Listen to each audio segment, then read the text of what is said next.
You're listening to the Future Tech Podcast with Richard Jacobs.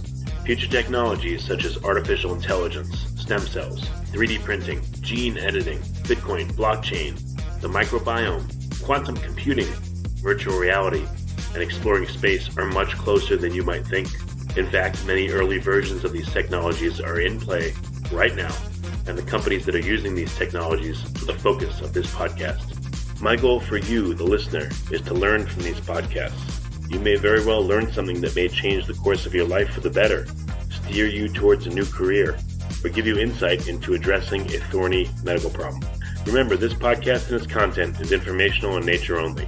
No medical, tax, legal, financial, or psychological advice is being given. If you've enjoyed the podcast, please listen, subscribe, like, and tell your friends about it. Thank you.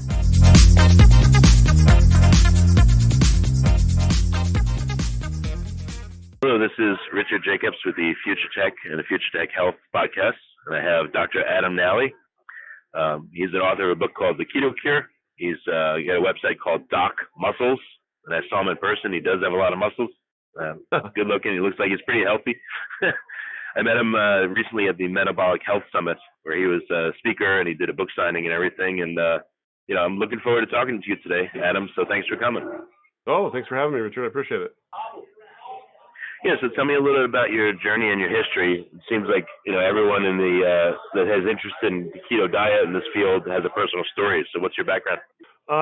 Well, I've been practicing medicine for about 20 years. I've been in private practice about 18 years. I'm in the northwest corner of Phoenix, a suburb called Surprise. We're in the northwest corner of the valley.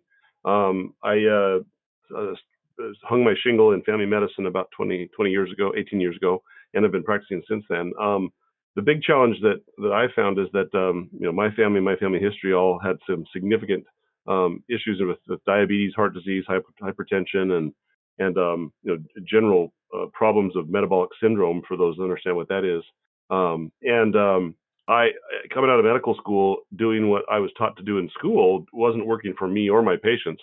My father ended up weighing almost 400 pounds and passing away at age 58 from after having five vessels in his heart bypassed, and 3 of those got stented, and he was on 150 units of insulin and 32 pills a day. And the challenge is my labs and his labs looked identical in our early 30s.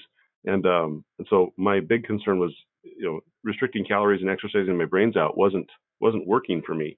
It didn't work for most of my patients. It worked for a small percentage, but not for most of them. And one day finally, go ahead. Quick question in there. When you say it didn't work, what were some of the hallmarks that showed you it wasn't working? Just out of curiosity. Well, I was in the military, so we were running and exercising and trying to maintain a level of fitness. Yet I still had I was still 65 pounds overweight. My triglycerides, which should normally be under 100, were at almost 450. I was prediabetic, and so even though I was exercising 5-6 days a week, and I was cutting my calories down to 1,500 or 1,200 a day, I was always hungry, and the weight would not come off, and my numbers kept progressing down the road of prediabetes and this insulin resistance issue. And I kept seeing this pattern over and over with my patients that were seeing the same thing. One of my patients came to me who followed me through residency into my practice, and about 5 years in, she said to me, Dr. Nally, I've been seeing you for 8 years, and for every year I've seen you, you've given me a new pill. And I was actually prescribing her 8th pill. It happened to be a cholesterol pill that time, and so that really bothered me. That's what drove me nuts. And so I started looking for answers for myself and for my patients, realizing that what I was taught in the traditional school just was not effective, and ended up coming across the Obesity Medicine Association, which at the time was called the American Society of Bariatric Physicians, and started doing some training there. They had a fellowship, and they also had a board certification program. So I started looking into obesity as an issue, and found that there were really two camps. There was the low-fat camp and the low-carb camp. And so I started reading really heavily, trying to understand what exactly is the, what really works. There's these 2 camps, and both people hold to their dogma almost religiously. And so which one is actually effective? And I had gone down the low-fat camp and the calorie restriction camp, and I found that's not effective for myself or 85% of the population. So, and in school, we were told that this low carb thing, this Atkins thing, was just a bunch of hogwash and was going to kill people. And so I said, well, this group of people are showing these tremendous results. I'm going to try it. So I tried it, and in fact, I told my wife I'm going to stop exercising because that's most of my patients weren't exercising.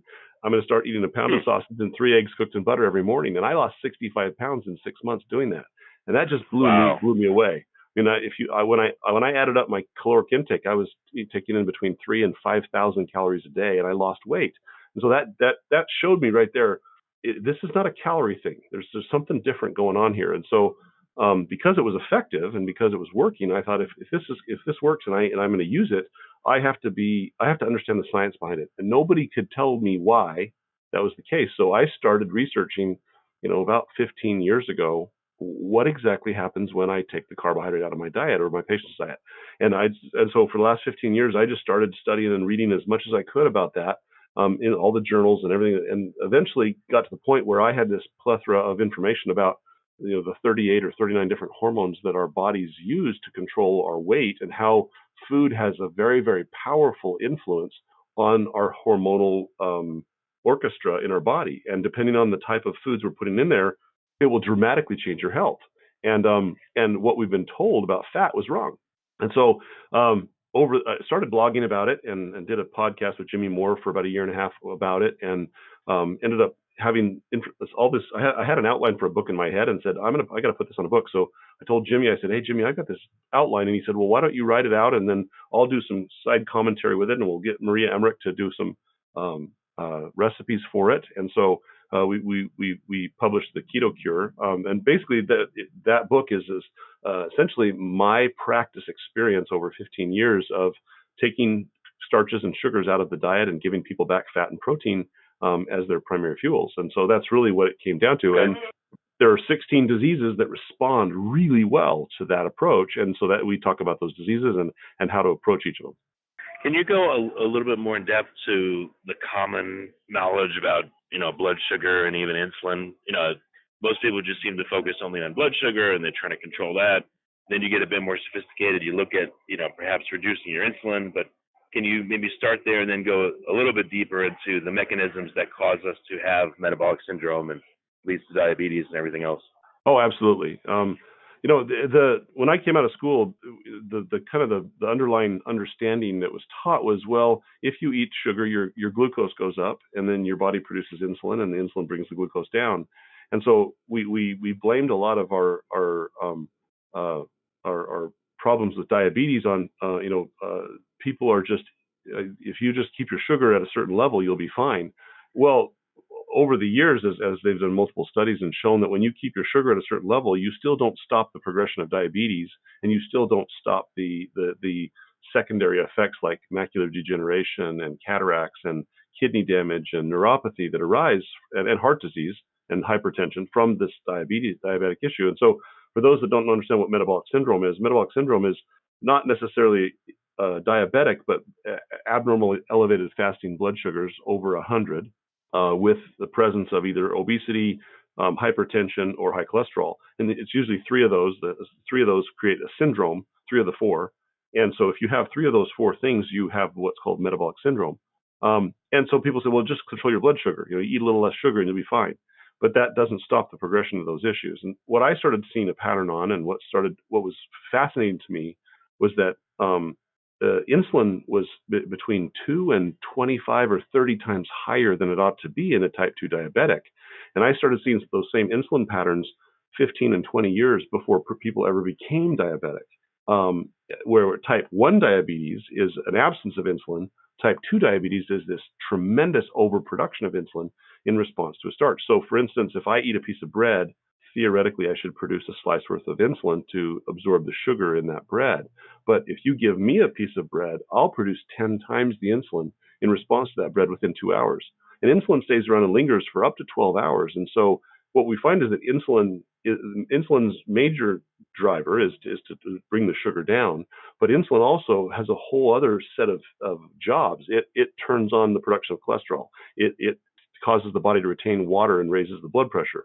It actually raises the cholesterol numbers. It actually stimulates. It has this huge, powerful effect on the fat cell, causing the fat cell to absorb fat that's nearby. So for 12 hours, if I'm producing 10 times the insulin in response to a piece of bread, I'm going to store fat as if I ate the whole loaf for 12 hours straight. And so that's what was happening, and that's why people, when they came to my office, said, Dr. Nalli, if I walk by the bakery, I gain weight. And I went, yeah, I'm with you. I get that, because you produce this huge amount of insulin in response to just a very simple piece of bread. And that started to explain why people would have such gargantuan weight gains when they were not eating much more, or often eating less than people who were right next to them, very slender. And so it's a hormonal response, not a caloric response. And so it relates, number one, to insulin. And so for many years we thought, well, it's this insulin issue. Insulin really is the primary hormone. And what I found in my practice is that you have to control insulin first. It has to be corrected first. If you don't correct insulin, no matter what you do for weight, you're not going to be successful in the long run. 80% of people will regain all or more of their weight after 2 years of a weight loss program. And it's related to the way the body responds to insulin. Well, when you understand that your body's overproducing it, and you can control that just by limiting the starch in your body, all of a sudden the weight falls right off. And people see tremendous success with that. And that's what I saw. And just by lowering the starch in the body. Now that's step one of a number of steps, but that's the biggest step. And just by doing that in my practice, we've reversed over 50 cases of diabetes. And in fact, I just had a lady today that we took diabetes off her chart today, because she's no longer diabetic. Nice. By the definition of diabetes is really cool. Is there a way, I mean, I know with blood work in the lab, you can get your insulin measured, but there are glucometers. Are there insulin meters that you can wear, or there's no such thing yet?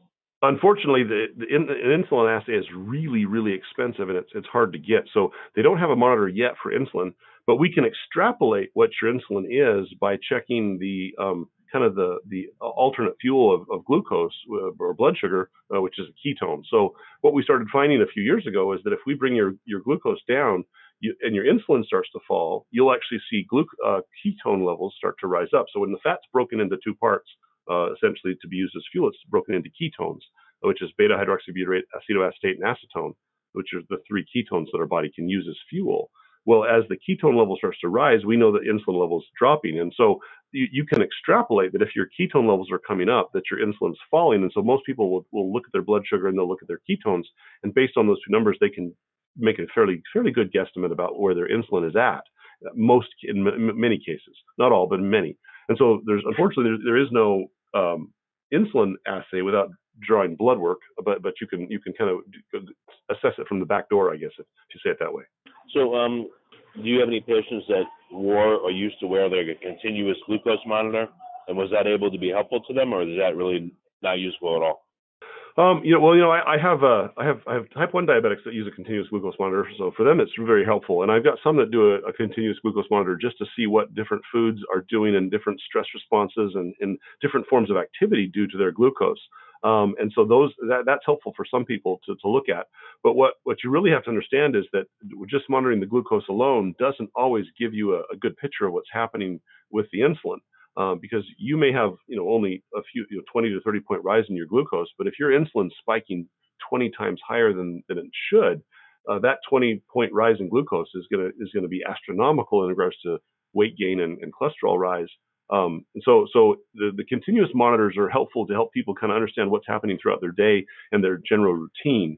But it doesn't really give you the full picture. So I don't use them very often in my office. I have some patients that love them, and I've got a few. It's usually the engineers and the accountants that love those because they love to write their numbers down and track those. And so I'll have some great patients come in with literally 40 pages of continuous glucose monitoring numbers, saying, look what I'm seeing. And really, what we want to see is, okay, what's your glucose doing when your insulin's doing this? And so you want to be able to compare both of those. So I don't find them to be tremendously helpful unless we're first starting out trying to understand what's happening with glucose. So that correlation is hidden, insulin versus glucose in your body. So some people may have, you could have two equivalent people with a glucose of, let's say, 100. One could have 10 times the insulin the other person, and you would never know it, and the background glucose doesn't change for either of them. Yeah, well, the background glucose will change. Well, let me give you an example. And in myself individually, like some days I will check my blood sugar, and my blood sugar first thing in the morning will be 101. Normally it should be under 100. I'm insulin resistant, so I produce a little extra glucose first thing in the morning, and so my blood sugar will be 101. Now some days I'll have a blood sugar of 101, but my ketone level will be 0.3. And other days I'll have a blood sugar of 101 or 102, and my ketone level will be 1.5. So that 101, that blood sugar doesn't always tell you what your insulin's doing in that moment. It really relates to what you had 2 hours ago in your meal, how high that insulin spiked, and where the blood sugar was prior to that in relationship to the insulin. So if I ate some really sugary food the night before and my blood sugar spiked overnight, and then my blood sugar fell and my insulin fell, I may have a blood sugar of 101, but because my insulin was so high, I have no ketones in my body, and my ketone levels are 0.2 or 0.3. But let's say I ate really well and I didn't eat anything for about 12 hours, and my blood sugar was about 101 or 100 that morning because I exercised just a little bit, or I was under some stress. But my body was mainly using ketones as its primary fuel. My blood ketone level may be up around 1.1, and so in that case, the blood sugar is the brain. All the brain wants is that blood sugar to be somewhere between 70 and 100. That's what the brain wants, and the brain's happy with that, and the liver knows that.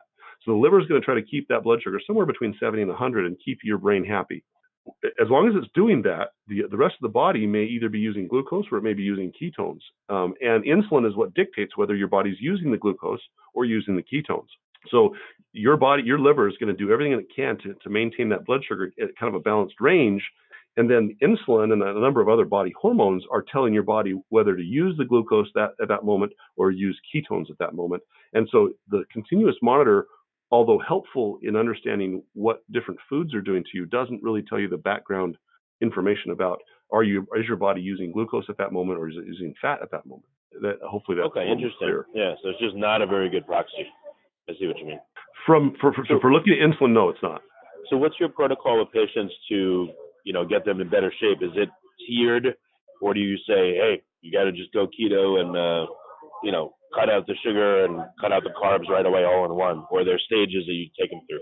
Well, it really depends heavily on if there's other disease processes that are going on. If I've got somebody who's diabetic and he was on insulin, I'm going to probably tier it down so I can start weaning off his insulin and not cause him to crash.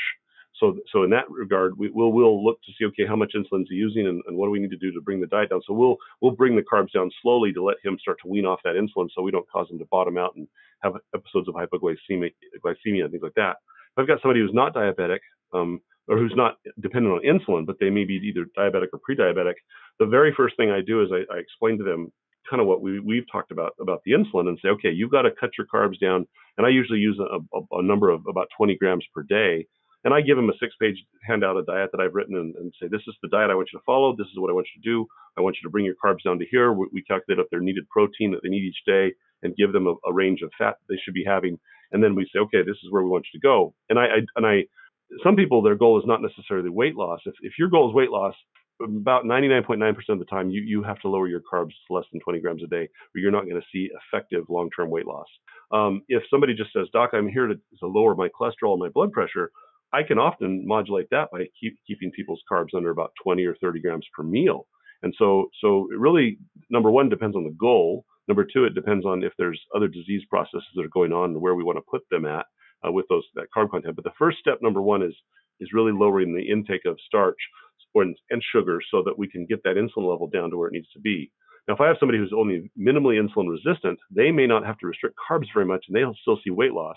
But I have others that are very insulin resistant, meaning they're producing 30 times the normal insulin response to a piece of bread. Those people, I really have to tighten down their carbs to get that weight to move. And so that's kind of it. It's not a one size fits all. We do tailor it to the patient's needs and their goals. Well, you say you're insulin resistant, so do you think it's a permanent condition if it goes on for long enough? Or does it take years and years to fix it? I mean, what's your impression? Well, what I see is I see people. It takes about 2 years to really truly correct the pancreas's response back to normal. And so if I cheat or things of that nature, I'll see my sugar stay higher slightly for a period of time. But then if I'm real good, my fasting sugars will be in the 80s and 90s. And so but it seems to take somewhere between 18 to 24 months to reverse the insulin resistance issues. Now, if you're a full type 2 diabetic, it seems to take about 2 years of a ketogenic diet to get that pancreas to ramp back up and start functioning normally again. And the reason is that there are at least 8 different hormones that are produced by the fat cell that have a significant influence on the liver and the pancreas on how that glucose and glucagon balance works to regulate that blood sugar for the brain. And so as the fat cell shrinks, we start to see less and less hormone produced by the fat cells, and that insulin resistance, that higher insulin in response to a slightly elevated blood sugar, begins to decline. And by about the second year, it's gone. Now, the issue is that insulin resistance is a syndrome. It's not a disease. So it's a genetic response that we see to people's bodies. And I really truly think it was more of a protective mechanism for people that lived either in snow or in various areas where they didn't have access to carbs a lot of the time. And so I think it's really a genetic protection for people who lived in the desert or people who lived in the snow and never saw starches and sugars, if that makes sense. Do you have patients that, I don't know if this even makes sense, but they'll go low carb, but they still have a bunch of sugar, or they'll cut out sugar, but they'll stay normal carb, and will that be effective for them? For a small handful, yes. But in my mind, you're not low carb unless you're, I define low carb as someone who's cut their starches and sugars under 100 grams per day. That's low carb. The problem is that if you eat a potato, that's 25 grams. Half a potato is 25 grams of sugar. If you eat the whole potato, that's half your carbs for the day. A piece of bread is 20 grams of starch. A banana is 30 grams of starch or sugar. And so if you had, a piece of banana, a piece of bread, and a potato, you're not low carb. I guarantee it. So just cutting out the sugar for most people is not effective. If you truly want it from the perspective of weight loss. Now, from the perspective of improving cholesterol levels and general blood pressure control, for a lot of people, that might be enough to do it.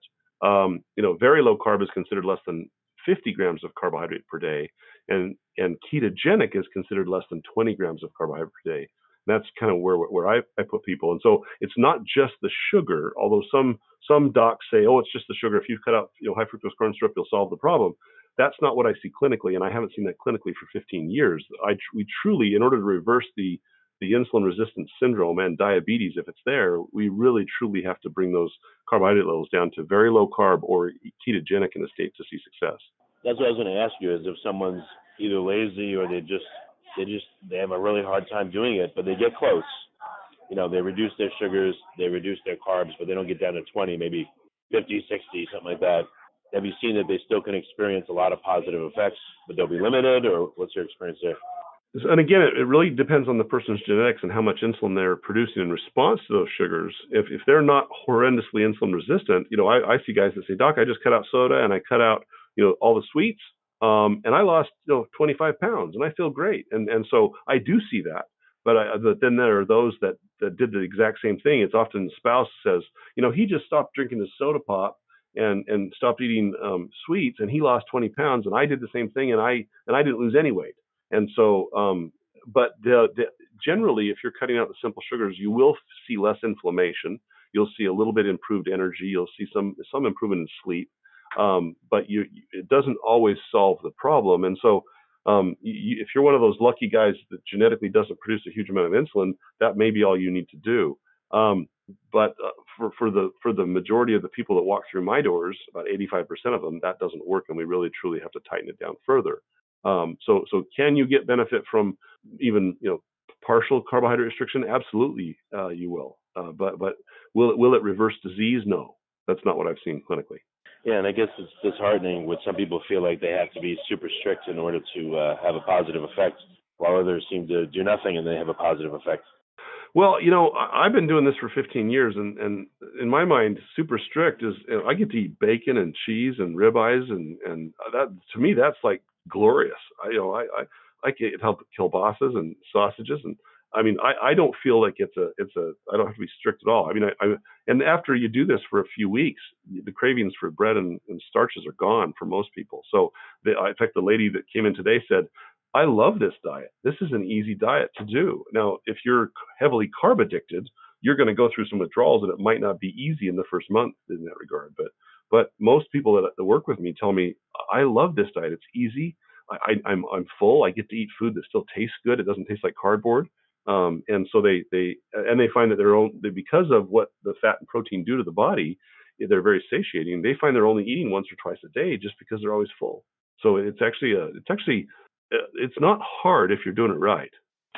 Well, I was going to ask you about like outlier cases. Like, for instance, myself, I didn't get to a keto state, but I probably was like pretty low carb, really low sugar, and I was eating steaks and bacon and all that stuff, but I was like ravenously hungry for the first month I did it, and I did end up losing a bunch of weight, and then I stalled out. But that's why I wonder, like, are there hard cases where you really have to be on it 100% or it won't work for you? Well, yeah, the challenge I find for a lot of people, especially those of us that were more heavily overweight, I was ravenously hungry the first month or two I was doing this. That's why people say, you ate a pound of sausage for breakfast? And I said, yes, because I was just ravenously hungry. Well, and that's because my insulin levels were still really high all the time. And I had not keto adapted fully. It takes some people, a month to 2 months to really keto adapt. And what that means is that it takes you 6 to 8 weeks to upregulate the fat absorptive cells, both in the gut and in the cells themselves. So even though you're eating this fat, you can't get the fat into the cell very efficiently. And so you're still hungry. And so in the first 3 months, I usually let people eat all the protein and fat they want. I just say, eat what you want, eat till you're full. And people will say, I'm eating 3,000 calories, Dr. Nally, but yet they'll lose weight. Now, when they hit month 2 or 3, that weight will probably plateau out. And the reason it plateaus out is because their bodies, and mine as well, became really effective at absorbing fat. Now you've got this huge amount of fat that's being pulled into the bloodstream. And in order for that fat to be used, it's pulled into the fat cell first. And then it gets called out by the liver. Well, if that fat cell never shrinks, because you're constantly putting excess fat into it. And it's not a calorie issue, it's a hormone-driven process. If that fat cell never shrinks, that fat cell is overproducing abnormal hormone, causing your hunger to stay high. So you never see the hunger go down, and then the weight loss plateaus out, and people get discouraged and go, "This doesn't work. It's worthless." Well, what you find is that at that point in time, then you have to start listening to your hormones. Are you really full? Are you really wanting to eat a pound of sausage? Are you that hungry? And what I found about 2 months in was, I'm eating this, but I'm eating it because that was what I always did. And then I realized I'm full at 4 pieces of sausage.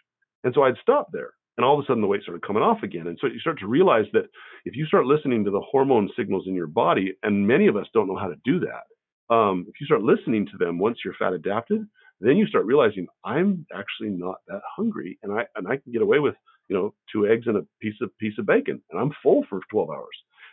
But if we're under a lot of stress, or we lack sleep, or there's a number, or we're bored out of our minds, a lot of us listen to those signals more powerfully than the hormone signals for eating, and we end up overeating. And because we become really efficient at absorbing fat into the system, our body has to get rid of that fat somehow. So it either pulls it into the fat cell, or it dumps it. But in many cases, we're so efficient at absorbing fat, and if that insulin level is still high, those fat cells will shrink, and we'll see a plateau in weight loss.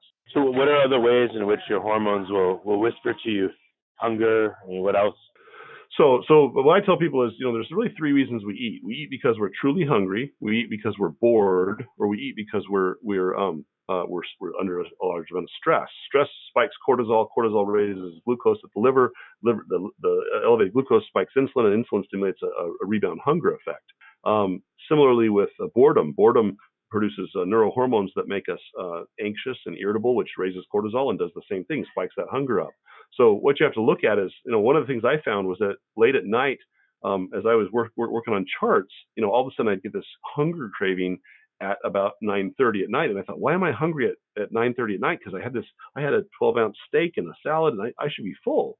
But all of a sudden, 9 o'clock, I was hungry. Well, what I found was that for me, it was a trigger, because as soon as I would eat, then my parasympathetic nervous system would kick in, and I started to get sleepy, and I'd go to bed.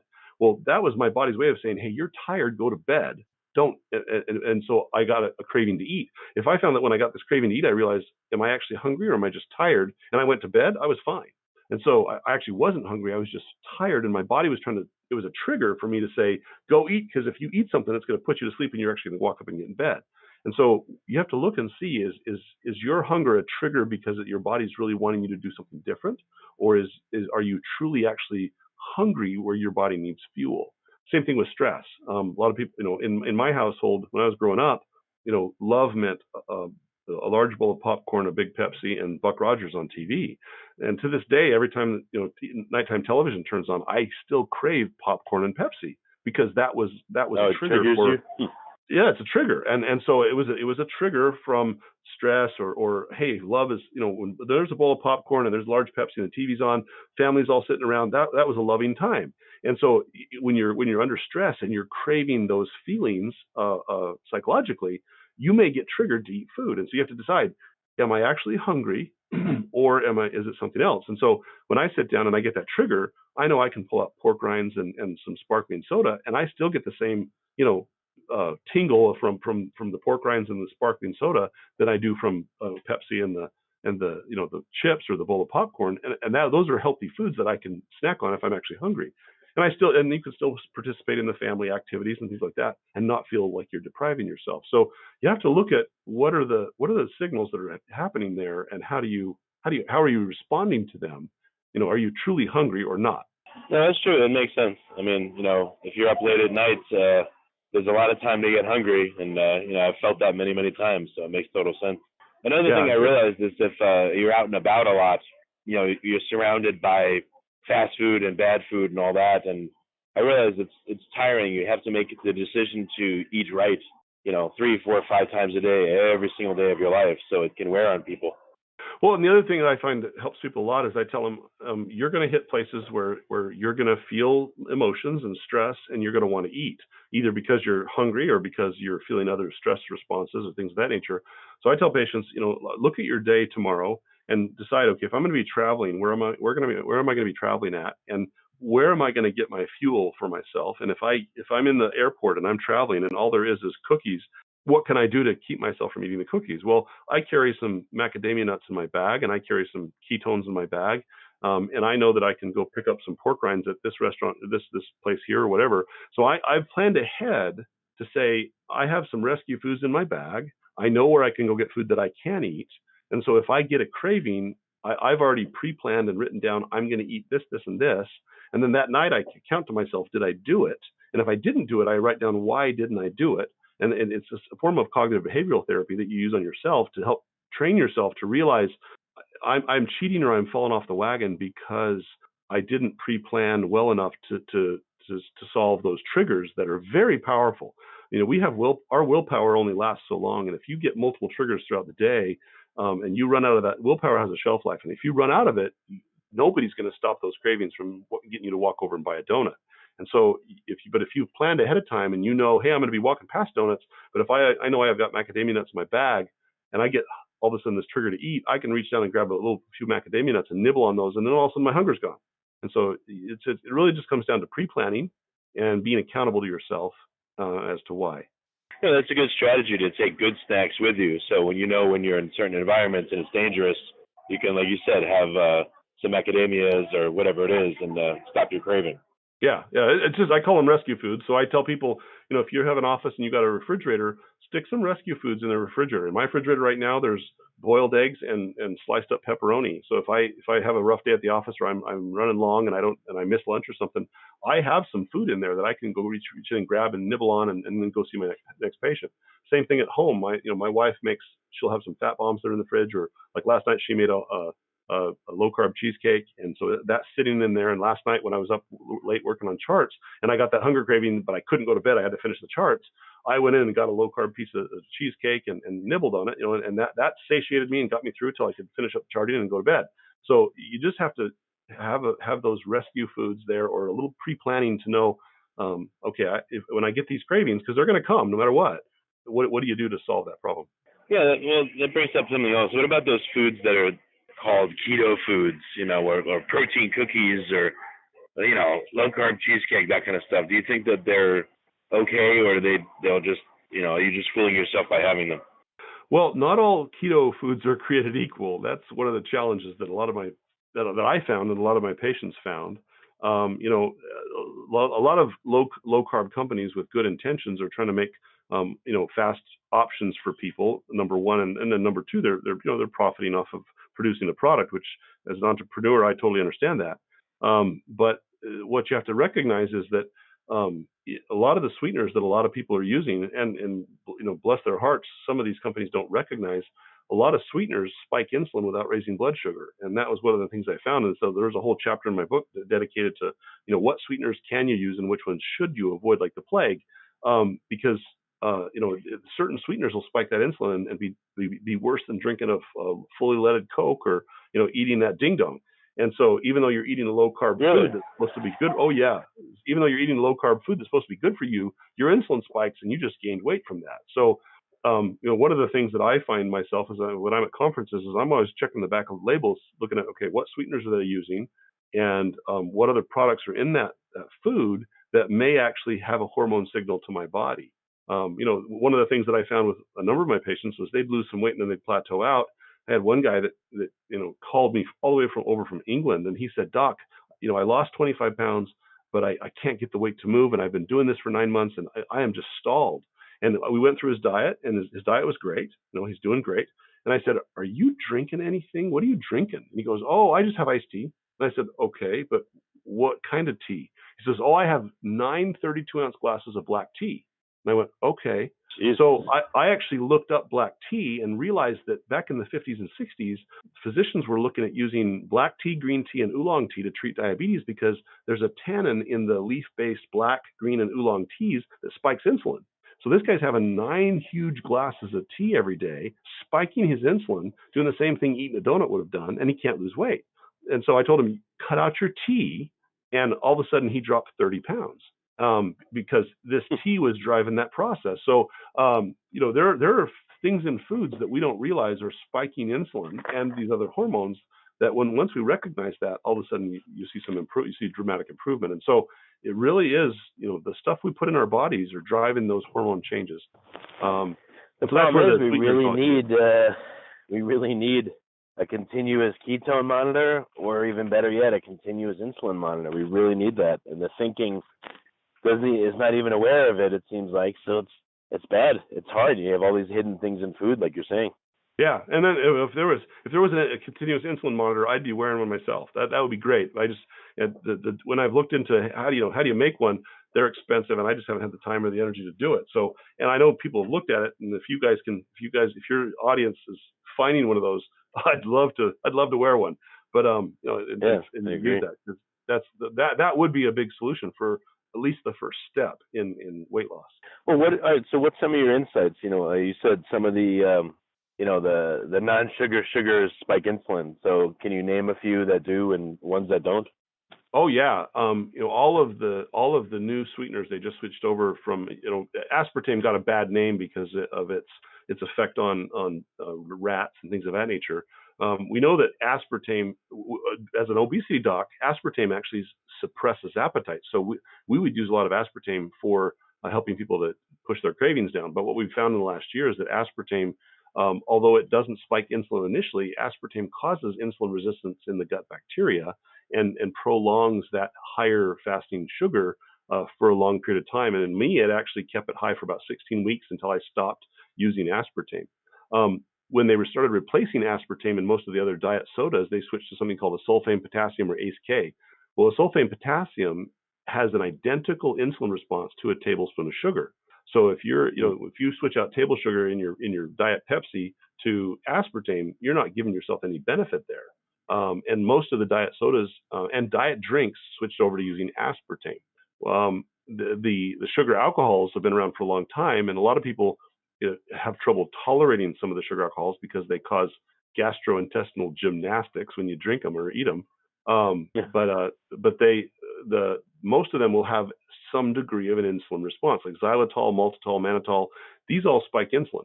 The only one that doesn't is erythritol. But erythritol has a funny aftertaste, and so a lot of people won't use it alone. Monk fruit's a big one in the keto world. A lot of people are going, "Oh yeah, use monk fruit." Well, monk fruit is fructose, and fructose is metabolized at the liver, and you don't see a glucose rise initially, nor do you see an insulin rise. Fructose is metabolized identically to alcohol, and so 3 to 6 hours later, you'll see insulin spike and triglycerides spike when you process fructose or alcohol in the liver. And so a lot of people say, "Oh, that doesn't raise my insulin." Well, not initially, no, but it will raise your insulin 3 or 4 hours later. And so that's where a lot of the products are using monk fruit, because monk fruit kicks me out of ketosis 3 hours later every time. So those are some sweeteners that you may be seeing. So, and there's a whole chapter in my book on all of them that are out there right now. And that was one of the reasons I wrote it, was because I would put people on a diet, and all of a sudden their weight would plateau. And as we went very carefully with a fine-tooth comb through their diet and what they were drinking, we found out, hey, you're using the sweetener, let's remove it. And all of a sudden they start seeing weight loss again. It's more complicated than anyone thinks. And then if you it's complex.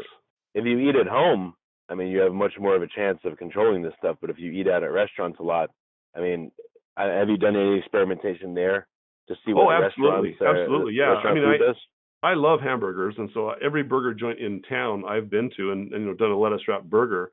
And one of the challenges that I found with a lot of the restaurants is that a lot of them will use American cheese, and American cheese has enough lactose in it that it will kick me out of ketosis. So I have to have them leave the American cheese off. A lot of people just say, oh yeah, put the cheese on. Cheese is great, but if it's American cheese, it's still got some lactose in it, and it still spikes my insulin. A lot of restaurants, when I go out to eat, I'm real bland. I just say I want a piece of meat and I want a leafy green salad and I want a full fat dressing. Leave off the croutons, those kind of things. But if I find that anything that's been pre-prepared or things like that, a lot of sauces have sugar in them that you're unaware of. A lot of barbecue sauces, they load up with sugar. So if I go out for barbecue, I have to have them put the sauce on the side because I know there's probably 20 grams of carbs in that barbecue sauce. And if they slather it over your ribs, that may very well push you out of ketosis as well. So you have to be cautious with sauces, cautious with dressings, cautious with the cheeses that they're using. And any bread, like meatballs. We had a rep bring in meatballs yesterday, and most companies make meatballs with breadcrumbs. And so I ate the meatballs, and an hour and a half after I eat, all of a sudden I want to lay down and take a nap because my blood sugar just spiked and my insulin went up because I ate some meatballs that had breadcrumbs in them. And so unless they're keto made with like a mozzarella cheese or something like that, you got to be careful with some of those other things like that. Okay. Any distinction between organic or run-of-the-mill meats, or is that organic is a term that I think is highly abused. Most companies can slap organic on it if the cow's not actually in a stall all day long, and he walked outside once or twice. There's some definitions to organic that I really am not so excited about. So I find that, to be honest, the challenge I find with a lot of people is a lot of people are on a budget, and so for them to go shop at the more expensive Trader Joe's or Sprouts and pay for the more expensive organic meats doesn't really do them much good. So I tell them if you have access to a farmer's market, use it. If you have access to a family member who you can buy meat from, great. We have chickens in our backyard. We were able to do that. I know a lot of people can't do that, but we do, and so our chickens free range our entire backyard, and so we have our own eggs that are actually amazing when you let your chickens free range. If you don't have I still have patients that do really well even though they don't have access to that. So you don't necessarily have to do organic. You don't have to do the free range stuff. You can get away with just the stuff you buy at your neighborhood grocery store. If you're really trying to be a purist about it, then yeah, of course you want to look for the better meats and the grass-fed meats and the animals that were able to free range to pick their own diet. You're going to see higher levels of omega-3 fatty acids in those, and you're going to get a better product. But not everybody has the access to that. So I tell people, I'm not so worried about you picking grass-fed or range-fed foods as much as I am picking the right food to start with. And then if you start seeing that you need some changes, then we can, if your budget allows for that, then let's look for those foods that you can incorporate there as well. But if people start eating real food, I tell people, if it's in the center aisle of the grocery store, you should not be buying it. I tell them, if any food, if it's ketogenic, you bought it from the periphery of the grocery store, except the bakery. So if you walk the peripheral edge of your grocery store, that's all ketogenic food, except the bakery. If you bought stuff in the middle of the grocery store, that is not ketogenic. It's going to kick you out every time. Have you experienced any patients where you just couldn't get them results? Or is that really rare? Or you just attribute that to we didn't find something that was going on that was causing the problem? Well, like I said, step number one is lowering the insulin. And then when those people don't see success, step number two is the next step is the thyroid. They usually have a thyroid issue, so we fix the thyroid. If we fix the thyroid and fix the insulin, they're still having problems. Then the next step is testosterone, progesterone, and estrogen. That's what my talk at the Metabolic Summit was about, is that oftentimes that's the third step, is you got to fix the male and female hormones. Those have to be fixed. And once you fix those, once those are balanced, then the next step is looking at your stress levels, your sleep responses, things of that nature, because those play a big role in regards to your overall success. And so that's important. So that's step number 4 is, addressing the stress, the exercise, those kind of things. Some people still, then we got to go on to the next step, with a few other fine tuning pieces. But step number 1 is the insulin. Step 2, the thyroid. Step 3, male and female hormones. I have yet to have a patient that hasn't had success when we fix each of those steps. Okay, well, that's good. That's good to know. So I'm sure there's plenty of people out there that they think they're doing the right thing, but it's not working for them how they want, and they're frustrated. So it's good. Oh yeah, a lot of people show up. Of what to do. A lot of people show up on my doorstep saying, "I've been doing this for 6 months, Dr. Nalli, and it doesn't work, and your keto thing's crazy." And so when I actually start walking through with them, "Are you doing this? Are you doing this?" They go, "No, I'm not doing that. No, I'm not doing that." And we get to educate them that, hey, this is why you're not seeing success, because you're still spiking your insulin because you were misinformed. I mean, there's a bunch of so-called keto experts out there that claim they know what they're talking about, and they don't. And they're popular. They blog and they do a lot of stuff, but yet they're causing people not to be successful. And so, my mantra is, don't take any advice from a keto expert unless that keto expert is responsible for helping you fix the failure when you fail. So if they're not responsible for your success or your failure, you need to be talking to somebody else. Okay. Well, very good. So last question, and I'll ask you to give some resources for listeners. What do you see as the near-term future of keto and dieting? Let's say over the next 3 to 5 years. Anything coming that you're interested or excited about? Well, the one of the things that people are seeing success with is fasting and intermittent fasting, and that's kind of taken on a whole mantra of its own. I find that if you're doing a ketogenic diet correctly, you have periods of natural fasting. Fasting itself stimulates periods of ketosis, and so you're basically addressing a lot of the same hormones that a ketogenic lifestyle or diet does as well. And what I find is a lot of people are, if they understand how to do keto correctly, you're kind of blending a ketogenic diet and fasting together correctly. I think that's the first thing is we're going to learn a lot more about what those two pieces do together. Second thing that I'm seeing is a lot of people that were paleo are now jumping on the keto bandwagon. So one of the things I'm finding a challenge with is that these paleo people are bringing their dogmas to the keto world, and it's starting to make it difficult. And so you're starting to hear thousands of different voices preaching different things. And so I think it's important to understand, if you're going to do a ketogenic diet, understand what you're addressing, understand a little bit of the science about it if you can. And if you're confused, talk to somebody who understands and knows what they're talking about, and can explain why they're doing it. A lot of people will tell you to do something, but they won't know why. And so that's one of the things you want to address. I hope in the near future we're going to see some better monitoring, like insulin monitors, ketone monitors, things like that. That'll give us a little more real-time ability to look into the body and what it's doing. So I think those are some things coming down the road. Okay. And then resources for listeners. Can you restate the title of your book and then your website? How can they find out more?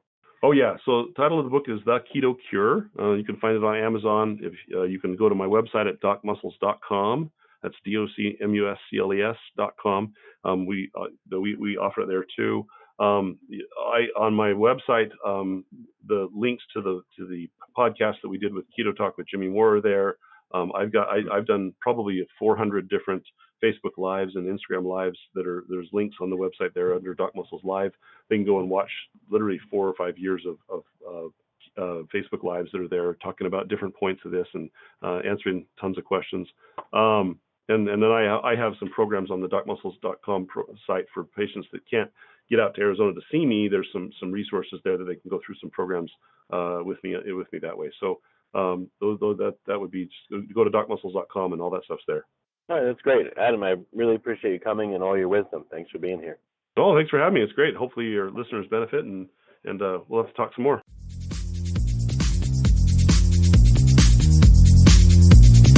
You're listening to the Future Tech Podcast with Richard Jacobs. Future technologies such as artificial intelligence, stem cells, 3D printing, gene editing, Bitcoin, blockchain, the microbiome, quantum computing, virtual reality, and exploring space are much closer than you might think.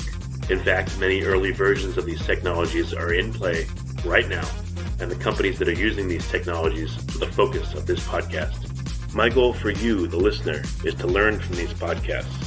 You may very well learn something that may change the course of your life for the better, steer you towards a new career, or give you insight into addressing a thorny medical problem.